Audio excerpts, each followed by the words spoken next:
বাংলাদেশ কৃষি প্রধান দেশ। এদেশের মানুষ খাদ্য যোগান দেয়। তার ভিতর দুজন কৃষক, একজন পেঁয়াজ উঠাইতেছে আর একজন ঘাস কাটতেছে। এর ভিতর একজনের নাম বলো। বাংলাদেশ কৃষি প্রধান দেশ। এদেশের মানুষ, প্রত্যেকটা মানুষ সারা বিশ্বের খাদ্য যোগান দেয়। এই দেশে খাদ্য যোগান হয় বলেই কৃষকদের কদর আরও উপরে দেওয়া। সেই হিসেবে কৃষকরা কদর পায় না। অবহেলিত জীবন দেহে ঈদের দিনও কাজ করতেছে। এরা এতই অবহেলিত, এদের মতো অবহেলিত না হলে এরা ঈদের দিনে 12টা মাস পরে একটা আনন্দের দিন আসে। সেই দিনের মুহূর্তেও তারা কাজ করতে অলসতা করে নাই, কাজ চালিয়ে যাচ্ছে। এই কাজ একটা বিশ্বের দরবারে বাংলাদেশে ঐতিহাসিক হয়ে আছে। এর ভিতর আছে একজন সুপ্রি কৃষক, সে শুধু পেঁয়াজ উঠায় আর গাছে নিয়ে নড়ানড়ি করতেছে। সে আবার মুখে একটু হালকা হাসিও আছে।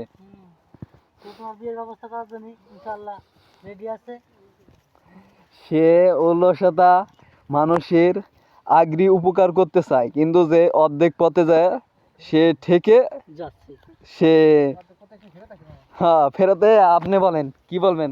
অর্ধেক পথে সে পেঁয়াজ উঠে না কৃষক কি করে? হ্যাঁ,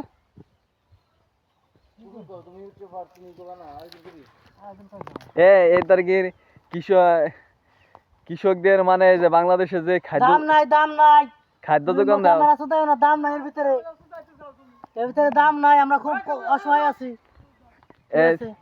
কৃষক বাংলাদেশ সরকারের কাছে কও এই তো দাম নাই, কুটি পেয়েছি। এরা কি কবা? তারেক রহমানে কি কবা? তারেক রহমানে বলো যে কৃষকদের দিকে তাকানোর জন্য। কি কৃষক কাট তো দেওয়ার কথা এদের পরে পাও না? কি কাট তো বড় কথা না, আমাকে পেঁয়াজের দাম দিলে আমাকে যথেষ্ট। আমার কাটটা করবো কি? তাই আমরা সব করে পেঁয়াজ লাগাইছি, পেঁয়াজ তো নিচ্ছে না। কে কে কি হয় না? যারা যে শহরে থাকে বড় বড় সাহেব, এদের তো খাদ্য যোগান দিতেছো কম বেশি। পেঁয়াজ উঠে এটা খাবারের চাহিদা মিটাইতেছো। পেঁয়াজ তো এটা বাংলাদেশের ভিতরে একটা বড় সদাই। কথাই হোক, আমাকে তো বিদায় হয়ে গেছে, আমাকে পেঁয়াজের তো দাম নাই। হ্যাঁ, দাম কত করে চাও? তোমাকে ন্যায্য মূল্য কত দিলে পোষাবে? মূল্য 2018 থেকে 2000 টাকা হলে প্রতি মনে?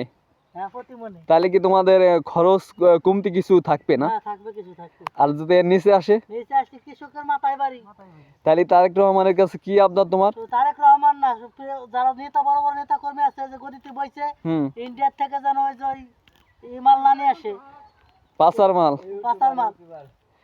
মানে বাংলাদেশে ওই হাইব্রিড পেঁয়াজ যাতে না হয় না। পেঁয়াজের অভাব নাই, পেঁয়াজ বাংলাদেশ প্রচুর পেঁয়াজ আছে। ওই দেশ থেকে মানে পাচার না হয়। বারেক ফের অনেক পেঁয়াজ লাগাইছে, ঠিক আছে। খালি মেঘলা লাগাই নাই কা, আমাদের দেশের জমিদার বারেক ফকির, তিনি অনেক পেঁয়াজ লাগাইছে, ঠিক আছে। তার পেঁয়াজ কোনে বেচবো? আমাকে পেঁয়াজ নিয়ে আমরা খাই রাখলাম, ঠিক আছে। গোর ফেরের দাগ, বড় বড় দাগ, হেনে পেঁয়াজ আছে, ঠিক আছে। বাংলাদেশের তুমি একজন চাহিদা মিটাইতেছো, বোঝো না?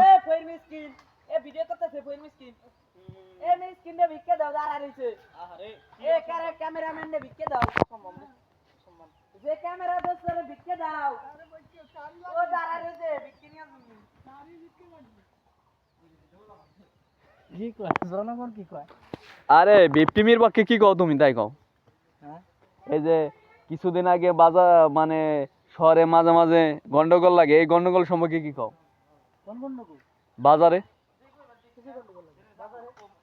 ফাটাফাটি হয়, শুনো না কানে? না অন্ধ না কানা না বয়রা?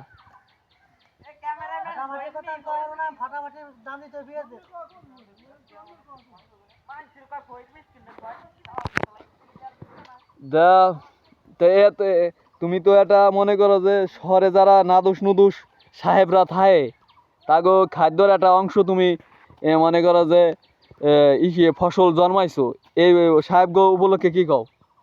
সাহেবগো কই তোমরা খাইতে গোশমোশ খাও না, ঠিক আছে। রীতিমতো চালু দেশে, বেশি দিন বাঁচবো না, কেউ আমরা বাঁচবো না। সুদ ঘুষ খাইও না, হালাল ভাবে খাও। আর গরিব মাসে পেঁয়াজ কিংবা মাসির কাছে দুটো টাকা বেশি দেখে নি। আর যে কোনো বিষয়ে তরকারি রাঁধতে হলে পেঁয়াজ লাগেই। পেঁয়াজ একটা খাবারের একটা মূল সদাই, একটা উৎস সদাই। এই পেঁয়াজ ছাড়া একটা তরকারি না রান্নলে পারে তেমন পরিমাণ স্বাদ পাওয়া যায় না, গালে উঠে যায় না। পেঁয়াজ একটা মনে করো যে তো অন্য কোনো তরকারি না হইলেও পেঁয়াজ বাইজেও খাওয়া যায়, বুঝো না? পেঁয়াজ তালি খাবারের ভিতরে একটা পেঁয়াজের ভিতরে একটা টকি। পরিশেষে এনে তোমার একটাই আবদার, পেঁয়াজের মূল্য 2000 হইলে কি তোমার মন খুশি না? তাহলে আমার আল্লাহর কে কৃষকদের সবারই বুঝাই হ্যাঁ। আমার আল্লাহর মন খুশি। এই বারেক ফইর, গৌর ফইর, রাজ্জাক ফইর, তারপরে খালেক মোল্লা যারা ছিল কৃষক, পুরান কৃষক, তারা বলছে যে 2000 টাকা মন পেঁয়াজ হইলে ভালো বি। আমারও খুশি, খালি আমার একলা খুশি আর লিয়াকতের বউ না। লেখাতে বউ কথা, লেখাতে বউ হলো বউ হয়, ঠিক আছে, বিটার বউ, ওনার সম্বন্ধে কিছু কবার, কিন্তু লেখাত শাশুড়ি খুশি, লেখাতে শাশুড়ি সেই খুশি। খুশি তো হবে বাল, বড় লোক বাড়ি মেয়া বিয়ে দিয়া গরিব বাড়ির একটা চাপাই দিছে অসাল মাল, তাহলে এবারে হে কি? আমি ওইটা কব না, ওটা তোমার মামি, তুমি কও, আমি ওইটা কওয়া পারবো না। আমি তাহলে লিগ্যাল কথা এটা কওয়া পারবো। তবে কৃষক খুব আশাই করে পেঁয়াজ লাগাইছে, পেঁয়াজে খুব ধরা খাই গেছে। এই পেঁয়াজ গুটি উঠেও না কে? ন্যায্য মূল্য চাও, গুটি কো তোমার পেঁয়াজের?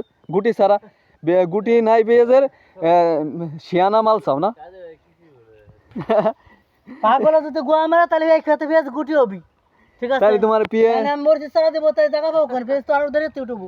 দেরিতে দেবা পেঁয়াজে ডক্টর নাই, মাল তোমার নর্মাল দাম চাও শিয়ানা, সেটা হবে না। মাল যেরকম যত গুড় তত মিষ্টি, এক কথায় বল। ওই তো গুড় মিষ্টি আছে হলে ঈদ মাস্টারের, আমার কাছে ওরকম নাই। 100 কথার এক কথা, রিজিকের মালিক আল্লাহ। পরিশেষে ঈদ মাস্টারের পেঁয়াজ ভালো। এই হাই প্রাণপ্রিয় বিয়স, এখানে কৃষকের বক্তব্য নিয়ে বুঝলাম সে মাল তেমন তৈরি করা পারে নাই, তার ন্যায্য মূল্য চায়। সে আবার কিছু খোসা কথা কয়, যে কিছু লোক নিয়ে খোসা কথা কয় এরা ফসল ফলাইছে, এরা মূলত যাদের নাম বলছে এরা মূলত কিপটে লোক। এরা শুধু অর্থ বোঝে। আশেপাশে লোক মারা গেলে এবারে কিছুক্ষণ ভয় থাকে, আবার মাটি হয়ে গেলে বা তার জীবন বৃত্তান্তর সমাধি শেষ করার পর তাদের মনে আবার কিপটেমি চলে আসে। তারা শুধু অর্থ ছাড়া আর কিছু বোঝে না। এখানেই শেষ।